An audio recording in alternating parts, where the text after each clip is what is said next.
Ito na mga kabasketball, ang ganda ng pag-uusapan natin at marami akong ibubulong sa inyo. Kai Sotto, ready to play na ngayong Sabado sa Japan B-League. At pag-usapan natin yung playing time ni Kai, gaano ba kalaki? At yung kasalukuyang status niya diyan sa mga practice ng Koshigaya Alpas. At pag-usapan na rin natin yung mga bagay na maitutulong na itong ating pambatong si Kai Sotto sa kanyang pagbabalik sa ating Gilas Pilipinas, especially dito nga sa magiging laban natin kontra sa New Zealand at Australia. Pero bago yan, huwag kalimutan mag-like at mag-subscribe bilang pagsuporta. Sa pinakabagong Instagram post ng ating pambatong si Kai Sotto at ng kanyang strength and conditioning coach na si Coach Mel Lantin, ay nagpahiwatig nga ang mga ito na kaunting oras na lang ang natitira para makabalik ulit sa paglalaro etong ating pambatong si Kai Sotto. At ang target nga mga kabasketball ay ngayong Sabado, January 24, at makakalaban nga nila dyan etong Ibaraki Robots.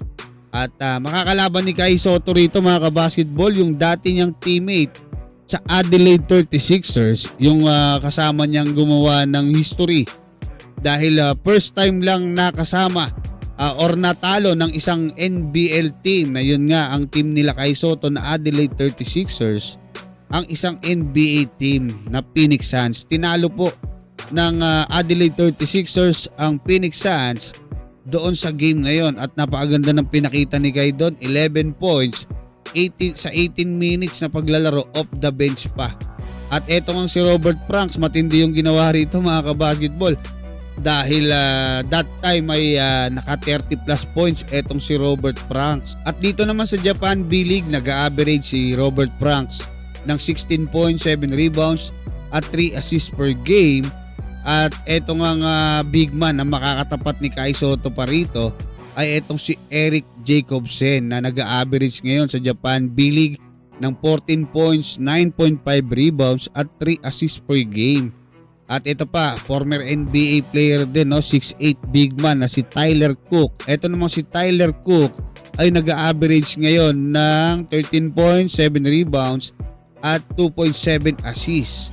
At ang sinabi at ayon sa ating reliable source mga kabasketball, ay maganda pa rin.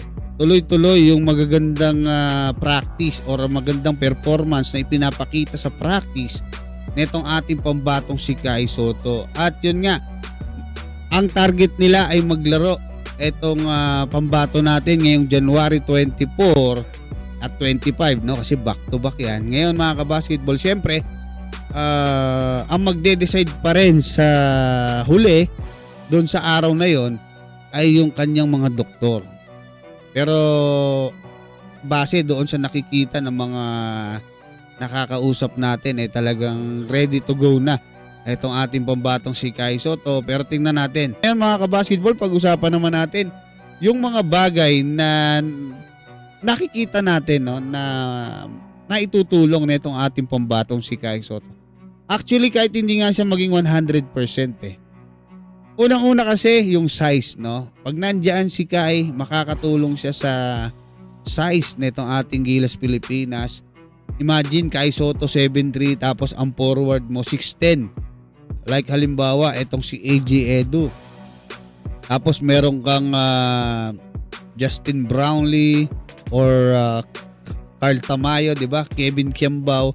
Tapos pwede ka na mag-Dwight Ramos diyan sa point guard. Ganoon po kalaki at kalamang sa height itong ating Gilas Pilipinas. Ngayon, sunod sa rebound, syempre, makakatulong si Kai sa rebound. Offensive man yan o defensive. Makakatulong si Kai bilang rim protector para mailang yung mga kalaban, Ano pa ba? Marami mga kabasketball. Pati nga yung play, mas maganda yung play ng Gilas pag nandiyan si Kai. At saka syempre, iba yung presence. Iba yung kumpiyansa ng mga teammate ni Kai Sotto diyan sa Gilas Pilipinas kapag nandyan si Kai sa ilalim. So may rebounder at may malaki at yun pa love threat kasi itong si Kai. Ibig ko sabihin, pag may sumalaksak, halimbawa may sasalaksak na si Justin Brownlee diyan sa gitna, dalawa kasi ang bilang sentro ka, dalawa ang iisipin mo. Babantayan mo ba si Justin Brownlee o aalalay ka kay Kai Soto kasi baka ihagis, i-alley-oop, hindi ka na makakaabot dahil 7-3 nga yung pagbabatuhan. Kaya mga kabasketball, ano pa yung mga naiisip nyo? Hanggang dyan, maraming salamat at God bless sa inyong lahat.